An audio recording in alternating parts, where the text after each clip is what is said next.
Hello बच्चों, कैसे हैं। आज हमारा टॉपिक बच्चे नया शुरू करने वाले हैं। इसमें आएगा आपकी जो डिफरेंट ग्रुप्स हैं ना ऑर्गेनिजम्स के, तो उनको स्टडी करने के लिए हम अब शुरू करेंगे। तो जो पहला टॉपिक जो इसमें आता है, status of A cellular organisms. हालांकि ये बहुत लंबा चलने वाला टॉपिक है।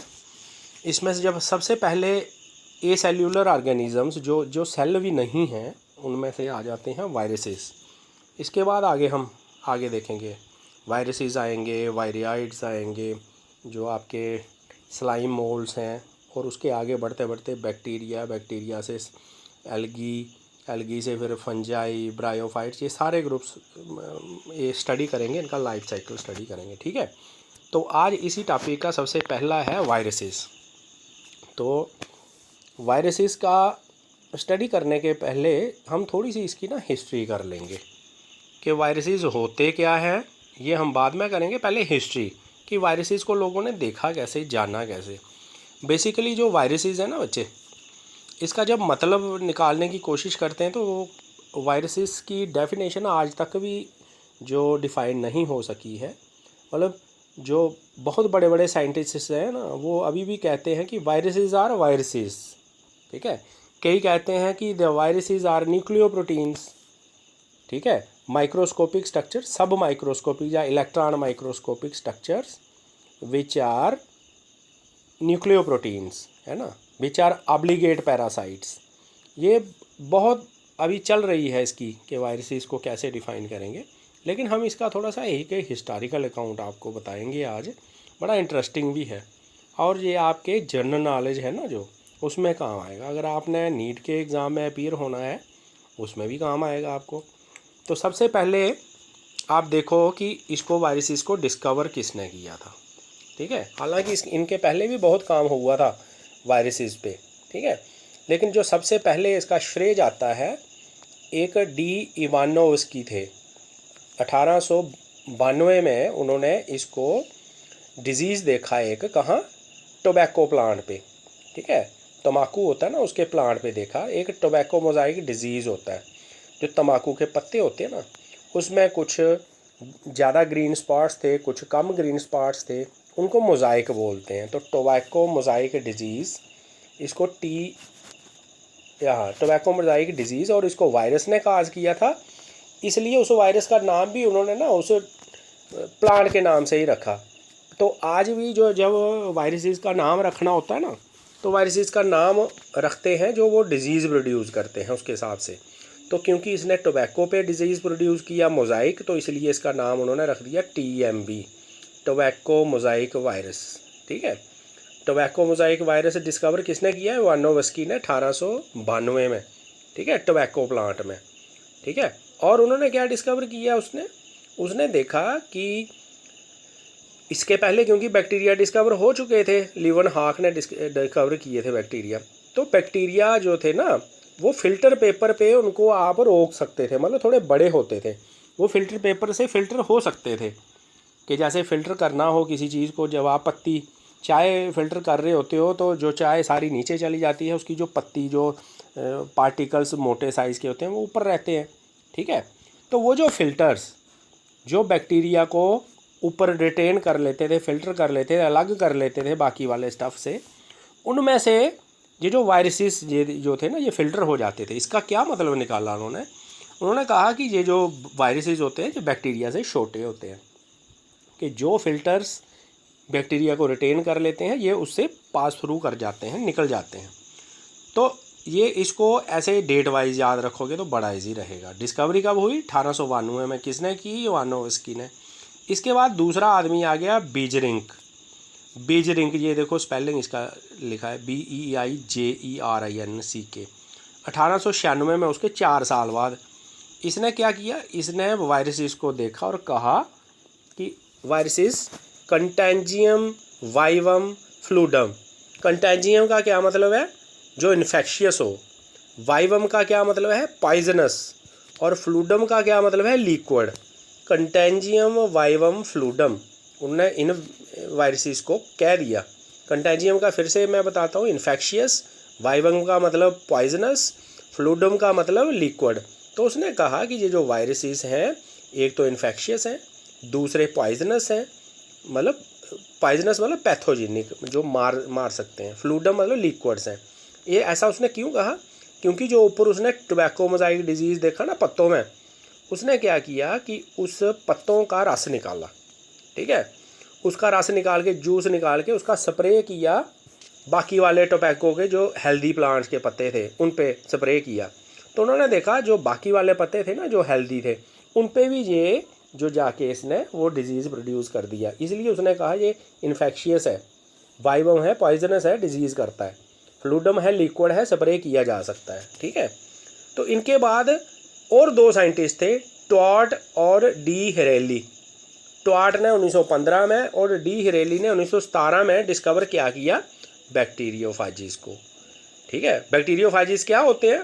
ऐसे वायरसेस जो बैक्टीरिया पे फीड करते हैं, जो बैक्टीरिया को खाते हैं। ये हम पढ़ेंगे जब हम वायरसेस की स्टडी करेंगे ना, उसमें हम टीएमवी की स्टडी करेंगे और बैक्टीरियोफाजिस की स्टडी करेंगे। तो ये याद रखना, बैक्टीरियोफाजिस ऐसे वायरसेस होते हैं। ये फाजिस का मतलब होता है वायरसेस, तो बैक्टीरिया का मतलब जो बैक्टीरिया पे फीड करते हैं, viruses that feed on bacteria. ये टॉट ने दिया 1915 और 17 में, ठीक है। उसके बाद स्टैनले आया। स्टैनले ने 1935 में क्या किया, जो ऊपर जो उसने वो निकाला था ना टीएमवी वायरस, उन्होंने टीएमवी वायरस देखा, टोबैको मोज़ाइक वायरस ने, इन्होंने इसको आइसोलेट किया। आइसोलेट मतलब वायरस को अलग किया है, ठीक है, वायरस को अलग किया पहली बार। और कैसे? इन्होंने इसको क्रिस्टलाइज कर दिया। क्रिस्टलाइज मतलब इसका पाउडर बना दिया उन्होंने वायरस का। And found them to be nucleoproteins. उन्होंने कहा ये प्रोटीन्स होती हैं, न्यूक्लियो प्रोटीन्स होती हैं। तो बच्चे क्रिस्टल बनाने का क्या मतलब हुआ? इन्होंने 1935 में इसको क्रिस्टल बना लिया। आप याद रखना, क्रिस्टल वही चीज़ बनती है जो नॉन लिविंग हो। तो ये जो क्रिस्टल बनना वायरसेस का, ये भी दिखाता है कि वायरसेस जो हैं इसमें कुछ प्रॉपर्टीज़ नॉन लिविंग की भी होंगी, ठीक है। बाकी इसकी डेफिनेशन या जो आगे हम पढ़ेंगे वो आगे की बात है, लेकिन ये क्रिस्टल बन सकते हैं। इसके क्रिस्टल मतलब पाउडर की तरह आप बना सकते हैं इसको, जैसे चीनी के क्रिस्टल होते हैं, शुगर के, ठीक है। मिश्री वो भी क्रिस्टल है, ठीक है। तो इसके बाद 1935 के बाद 1936 में दो साइंटिस्ट थे, वावडन एंड पायरी। वावडन और पायरी ने क्या किया 1936 में, उन्होंने वेरीफाई किया ये जो स्टैनले और उससे पहले लोगों ने किया था ना, न्यूक्लियो प्रोटीन्स होती हैं, उन्होंने वेरीफाई किया कि वायरसेस बिल्कुल ही न्यूक्लियो प्रोटीन। न्यूक्लियो प्रोटीन का क्या मतलब हुआ? न्यूक्लियो का मतलब है न्यूक्लिक एसिड, या डीएनए या आरएनए, और प्रोटीन्स मतलब उसके ऊपर प्रोटीन्स भी होती हैं कि nucleic acids coated by proteins. Viruses को उन्होंने ये वेरीफाई किया। इसके बाद 1952 की बात आती है, 52 की, हार्शी एंड चेज। ये दो साइंटिस्ट, इनका भी एक्सपेरिमेंट बड़ा इम्पॉर्टेंट था। इन्होंने पहले बार देखा कि जो बैक्टीरियोफाजिस हैं इनमें डीएनए जो होता है, ये फाजिस में ये जो वायरसेस हैं जो बैक्टीरिया को खाते हैं, इनका जेनेटिक मटेरियल डीएनए है, ठीक है। तो इसके बाद 5 साल के बाद 1957 में, ठीक है, इन्होंने कौन से फ्रैंकल और कंड्रैट ने क्या प्रूव किया कि टीएमबी में जैसे बैक्टीरियोफाज में डीएनए होता है ना, न्यूक्लियो प्रोटीन जो जेनेटिक मटेरियल, वैसे ही टीएमबी में आरएनए होता है। याद रखना, ये आपको नीट में भी पूछ सकते हैं, कहीं भी आपको पूछा जा सकता है कि the nucleic acid in TMB is RNA होता है, डीएनए होता है, या दोनों होते हैं, या कोई भी नहीं होता। तो इसमें आपने आरएनए को टिक करना है। और हार्शी चेज के एक्सपेरिमेंट में बैक्टीरियोफाज में क्या होता है, तो वो आपने डीएनए देना है, ठीक है। एक सिनसीमर था, सिनसीमर, ठीक है, सिनसीमर, इसने 2 साल बाद 1959 में क्या किया, इसने कहा कि एक बैक्टीरियोफाज और होता है, उसका नाम होता है 5X174, 5X174, जहाँ आप 5X 174 भी आखी सकते हो, ठीक है। सिनसीमर था ये, सिनसीमर 1959 में। इसने क्या कहा, इसने कहा कि इस बैक्टीरियोफाज में डीएनए तो होता है, लेकिन यहाँ डीएनए आप जब स्ट्रक्चर पढ़ेंगे तो आप पढ़ेंगे कि ये डबल हेलिकल स्ट्रक्चर होता है। इसमें डबल स्ट्रैंड होता है डीएनए का, एक दूसरे के ऊपर काइलिंग हुई होती है। लेकिन इसमें 5X174 में ये सिंगल स्टैंडर्ड डीएनए होता है, ये याद रखना। वो आपको एग्जांपल में पूछ सकते हैं, out of the following organisms have single standard DNA, तो उसकी जो राइट आंसर ये होना चाहिए 5X174। मैं जब आपका टेस्ट लूँगा मैं भी ये डालूँगा आपको, ठीक है। तो बच्चे ये दूसरा लास्ट वाला देखो ये क्या लिखा है, ये बड़ा इंटरेस्टिंग है। इसके बाद 1959 के बाद 1970 की बात आ जाती है। दो साइंटिस्ट थे, टेमिन और बाल्टीमोर, बहुत इंपॉर्टेंट है ये। इन्होंने रिट्रोवायरसिस को डिस्कवर किया, ठीक है।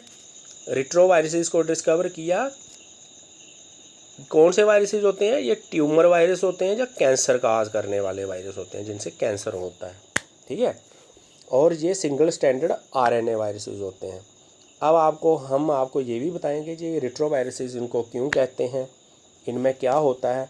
हालांकि हमने तो सुना है कि जेनेटिक मटेरियल डीएनए होता है, ठीक है, तो वो डीएनए की रेप्लिकेशन होती है।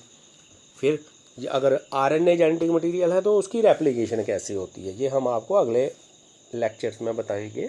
ये जो रिट्रोवायरसेस होते हैं ना बच्चे, नॉर्मली क्या होता है कि आपके न्यूक्लियस में, क्रोमोसोम में डीएनए होता है, तो डीएनए क्या करता है? ट्रांसक्रिप्शन करता है, ठीक है।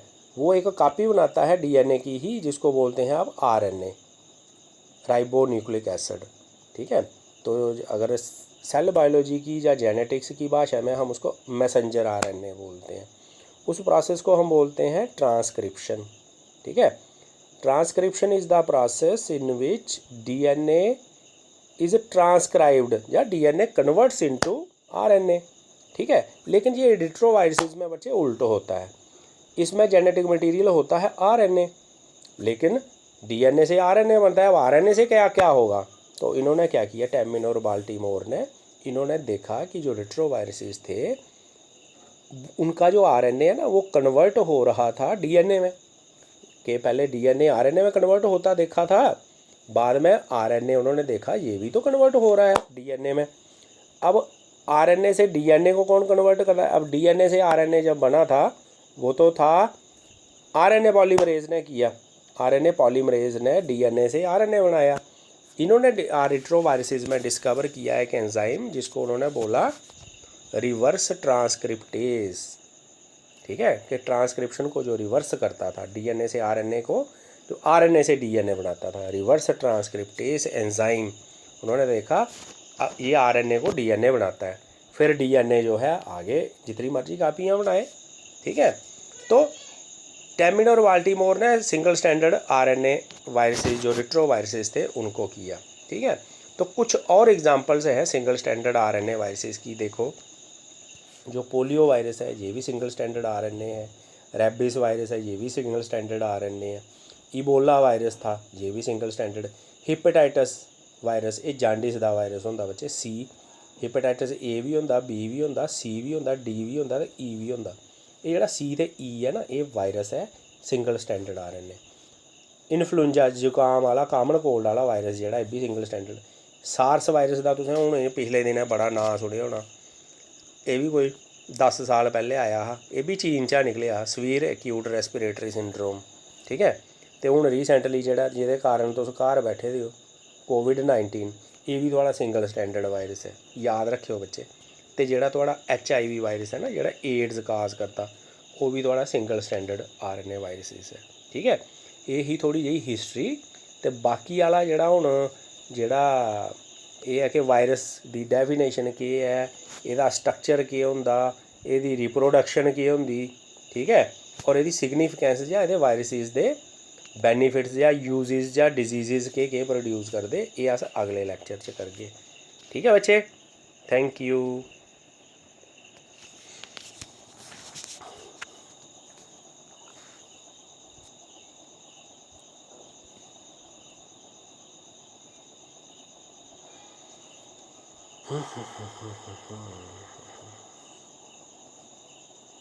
कितना भी है रिकॉर्ड दूँ भाई नहीं।